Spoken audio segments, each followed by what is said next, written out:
નમસ્કાર વિદ્યાર્થી મિત્રો, આપણા ઓલ એજ્યુકેશન યુટ્યુબ ચેનલમાં તમારું સૌનું હાર્દિક સ્વાગત છે. મિત્રો, આજનો જે આપણો વિડીયોનો ટોપિક છે તમને સ્ક્રીન ઉપર દેખાઈ રહ્યું છે. એક ઘણો ઇમ્પોર્ટન્ટ મિત્રો આ નોટિફિકેશન છે. એક સરકારી ભરતીની મિત્રો જાહેરાત થઈ ગઈ છે.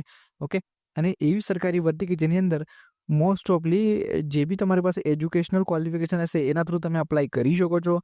તમે સ્ક્રીન ઉપર જોઈ શકો છો 10th 12th graduation, post graduation અને આઈટીઆઈ. એટલે આમાંથી કોઈ બી તમારી પાસે ક્વોલિફિકેશન હશે તો અલગ અલગ પોસ્ટ છે. ગ્રુપ બી, સી, આ રીતનું અલગ અલગ પોસ્ટ છે. તો જેમાં તમારી પાસે જે એલિજિબિલિટી ક્રાઇટેરિયા હશે, ઓકે, તમને તમારા એજ્યુકેશનલ ક્વોલિફિકેશનથી જે તમને મેચ થતું હશે એમાં તમે અપ્લાય કરી શકો છો. એક સારી એવી ઓપોર્ચ્યુનિટી કહી શકાય એવી મિત્રો આ ભરતીની જાહેરાત આવેલી છે. કોના દ્વારા આપવામાં આવી છે આ ભરતી? તો કે સેન્ટ્રલ ગવર્મેન્ટ આ જોબ છે. કેન્દ્રીય આયુર્વેદીય વિજ્ઞાન અનુસંધાન પરિષદ, ઓકે, એમના દ્વારા ભરતીની જાહેરાત મિત્રો કરવામાં આવેલી છે. ઓકે, તો આનું જે ડિટેલ નોટિફિકેશન આવ્યું છે એના ઉપર આપણે જઈશું, બધી વસ્તુની ડિટેલમાં ચર્ચા કરી લઈશું. કઈ રીતની એલિજિબિલિટી ક્રાઇટેરિયા છે, પ્લસ પોસ્ટ કઈ છે, કેટલી ભરતીઓ છે, ક્યારે ફોર્મ ભરવાના શરૂ થાય છે, ક્યારે લાસ્ટ ડેટ છે, બધી જ વસ્તુ આપણે ડિટેલમાં આ વિડીયોમાં ચર્ચા કરવાના છીએ. ઓકે, તો ચેનલમાં નવા હશો તો ખાસ ચેનલને સબસ્ક્રાઇબ કરી લેજો અને બાજુમાં આપેલ બેલ આઇકોનને પ્રેસ કરજો. તેના દ્વારા આ રીતના જે બી અપડેટ્સ હોય તમને સૌથી પહેલાં મળતા રહે. ઓકે, બીજું કે જેમ અત્યારે આપણું યુટ્યુબ ચેનલ છે એ રીતે આપણે વોટ્સઅપ ચેનલ બી સ્ટાર્ટ કર્યું છે, જેની લિંક મેં ડિસ્ક્રિપ્શન બોક્સમાં આપી દીધી છે. એ લિંક ઉપર ક્લિક કરીને તમે આપણા વોટ્સઅપ ચેનલ સાથે બી જોઈન થઈ શકો છો. આ રીતના જે બી અપડેટ્સ હોય તમને વોટ્સઅપ ચેનલ થ્રુ પણ મળતી રહેશે. ઓકે મિત્રો, તો ચાલો હવે જોઈ લઈએ આપણે કે ભાઈ કઈ રીતની આ એજ્યુકેશનલ ક્વોલિફિકેશન એમાં જોઈએ છે, દરેક પોસ્ટ હોય જેની પોસ્ટ કઈ કઈ છે, બધી જ વસ્તુ આપણે ડિટેલમાં ચર્ચા કરી લઈએ. તો હવે જઈશું આપણે ડાયરેક્ટલી જે નોટિફિકેશન છે, મેઇન નોટિફિકેશન, એના ઉપર જઈને બધી વસ્તુઓ જોઈ લઈએ. ઓકે, ચાલો. જો મિત્રો, તમે અત્યારે સ્ક્રીન ઉપર જોઈ શકો છો જે નોટિફિકેશન આવ્યું છે કેન્દ્રીય આયુર્વેદિક વિજ્ઞાન અનુસંધાન પરિષદ દ્વારા, એના ઉપર અત્યારે આપણે આવી ગયા છે મિત્રો. વેકેન્સી અનાઉન્સમેન્ટ તમે સ્ક્રીન ઉપર જોઈ શકો છો. ઓકે, ઇમ્પોર્ટન્ટ ડેટ્સની વાત કરી લઈએ તો starting date of online application and fees payment તો કે 1 ઓગસ્ટથી આમાં ફોર્મ ભરવાના શરૂ થશે. એટલે તમારી પાસે ટાઈમ છે. ઓકે, 1 ઓગસ્ટથી આમાં ફોર્મ ભરવાના શરૂ થવાના છે. ક્લોઝિંગ ડેટ ઓફ એપ્લિકેશન તો કે 31 ઓગસ્ટ, એટલે 1 મહિના જેટલો તમને ટાઈમ મળશે. 1 ઓગસ્ટથી ફોર્મ ભરવાના શરૂ થશે. 31 ઓગસ્ટ સુધી તમે ફોર્મ ભરી શકશો. Opening date of modification window એટલે કે તમને ફોર્મમાં ચેન્જ કરવો હશે, મોડિફિકેશન કરવો હશે, એ 3 સપ્ટેમ્બરથી શરૂ થશે. અને closing date of modification window તે 5 સપ્ટેમ્બર સુધી તમારું ક્લોઝ થશે. અને આ જે પોસ્ટ છે તમે સ્ક્રીન પર જોઈ શકો છો. Applications are invited for the various group A, B અને C post. The details are indicated as under. એટલે કે આ જે ભરતી છે ગ્રુપ A, ગ્રુપ C અને ગ્રુપ A, ગ્રુપ B અને ગ્રુપ C માટેની છે. ઓકે, તો હવે નીચે જઈશું તો આપણે વધારે આઈડિયા આવશે.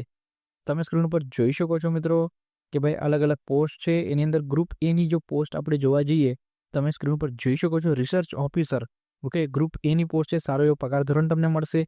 ઓકે, એક પોસ્ટ આમાં છે અને એજ લિમિટ તમે જોઈ શકો છો નોટ એક્સિડિંગ 40 યર્સ, એટલે 40 યર્સ કરતાં વધારે તમારી ઉંમર હોવી જોઈએ નહીં.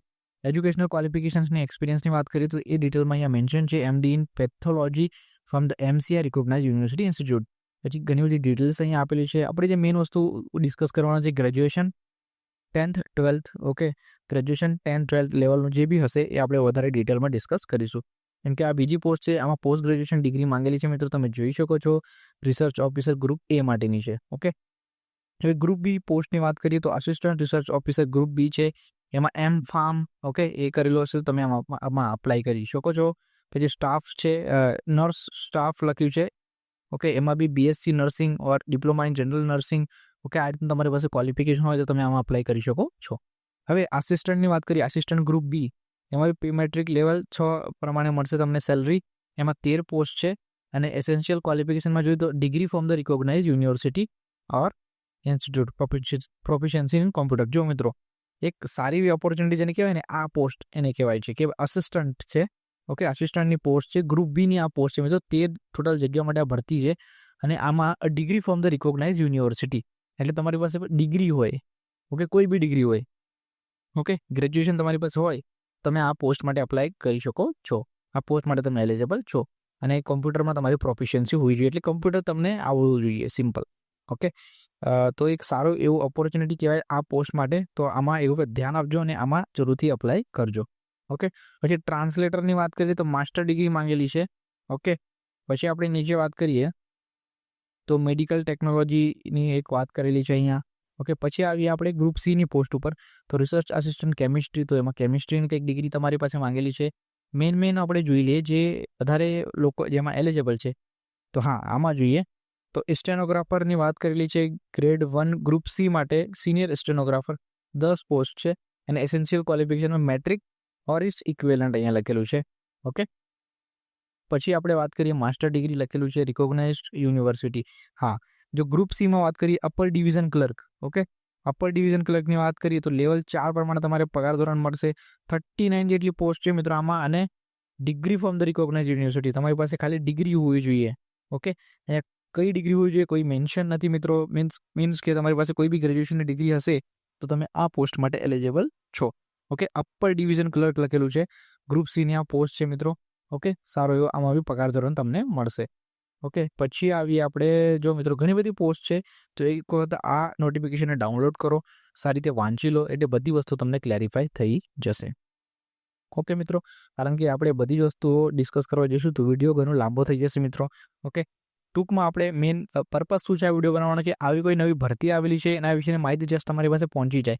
બાકી બધી વસ્તુ તમને ડિટેલ્સમાં યુટ્યુબ પર જોવા મળી જશે. લોટ્સ ઓફ વિડીયોઝ તમને યુટ્યુબ પર આના વિશેના જોવા મળી જશે, તો ત્યાં બી તમે વિઝિટ કરીને ડિટેલમાં વસ્તુઓ જોઈ શકો છો. આપણો મેઇન પર્પઝ હતો કે આવી કોઈ નવી ભરતી આવેલી છે એના વિશે તમારી પાસે ખાલી માહિતી પહોંચી જાય. ઓકે, જેમાં તમે અત્યારે સ્ક્રીન ઉપર જોઈ શકો છો લોઅર ડિવિઝન ક્લર્ક બી છે. ઓકે, 12th લખ્યું છે, 12th class or equivalent qualification from the recognise university. Okay, જો તમે 12મું પાસ કરેલું હશે ઓકે તો તમે આમાં એલિજિબલ તો લોઅર ડિવિઝન ક્લર્ક માટે. ઓકે, આમાં બી 37 પોસ્ટ છે. જેમ કે આપણે વાત કરેલી કે ભાઈ 10th વાળા બી અપ્લાય કરી શકે છે, 12th વાળા બી કરી શકે છે, ગ્રેજ્યુએશન બી કરી શકે છે. તો આપણે શું જોઈ લીધું કે ગ્રેજ્યુએશન વાળું જોઈ લીધું, 12th જોઈ લીધું. હવે આપણે નીચે જોઈશું એમાં જેમાં 10th લેવલની જોબ તમને મળશે એ રીતને આપણે એક વખત જોઈ લઈએ. તો આપણે તમે જોઈ શકો છો આ 12th લેવલનું છે. ઓકે, કે નીચે આપણે આવીએ તો આ બી 12th છે. ડિગ્રી જો આમાં બી ડિગ્રી માંગેલી છે સિક્યુરિટી. ઓકે, પછી ડ્રાઈવર્સ નું લખ્યું છે મિત્રો. જો મિત્રો driver ordinary grade group C માટેની આ પોસ્ટ છે. ઓકે, એસેન્શિયલમાં લખ્યું છે matric or equivalent valid driving licence for the light and heavy vehicles, experience for about 2 years in line. Okay, પછી આપણે વાત કરીએ મલ્ટીટાસ્કિંગ સ્ટાફની. મલ્ટીટાસ્કિંગ સ્ટાફ ગ્રુપ સી માટે.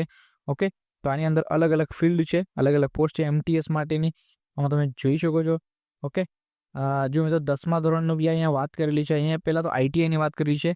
Okay, industrial training institute passed from the recognise institute for the respective of MTS. Okay, પછી અહીંયા ITI અહીંયા બી વાત કરી છે. પછી લખ્યું છે matriculation or equivalent qualification from the recognise board with 1 year experience from any government recognise reputed institute the respective MTS. Okay, તો આમાં 107 પોસ્ટ તમે જોઈ શકો છો મિત્રો. પછી આવેલું છે મલ્ટીટાસ્કિંગ સ્ટાફ ગ્રુપ સી. આમાં 72 પોસ્ટ છે for the discipline of MTS mention as a serial number 26I matriculation or equivalent from the recognised board. Okay, જેમ કે આપણે SSC MTSની દર વખતે ભરતી નીકળે છે, દર વર્ષે આવે છે મલ્ટીટાસ્કિંગ સ્ટાફ, અને તેમાં બી 10th લેવલ તમારું માંગેલું હોય છે. ઓકે, તો મિત્રો તમે સ્ક્રીન ઉપર જોઈ શકો છો ઘણી બધી પોસ્ટ માટે આ ભરતી આવેલી છે. ઓકે, ડિટેલમાં આ વિડીયોને એક વખત તમે યુટ્યુબ પર બી જોઈ શકો છો. પ્લસ તમે તમારી રીતે આ PDFને ડાઉનલોડ કરો. 32 પેજનો આ PDF છે મિત્રો. સારી રીતે વાંચો એટલે બધી વસ્તુઓ તમને ક્લેરિફાય થઈ જશે. ઓકે, આપણો મેઇન પર્પઝ શું હતો કે ભાઈ આવી કોઈ નવી ભરતી આવેલી છે એના વિશેની માહિતી તમારી પાસે જસ્ટ પહોંચી જાય. ઓકે, સારી એવી ભરતી છે, સારી એવી ઓપોર્ચ્યુનિટી છે, એટલે ફટાફટથી તમે આમાં અપ્લાય કરી દેજો. ઓકે મિત્રો, તો હવે આપણે મળીશું એક નેક્સ્ટ વિડીયોમાં એક નવા ટોપિક સાથે. ત્યાર સુધી ધન્યવાદ મિત્રો.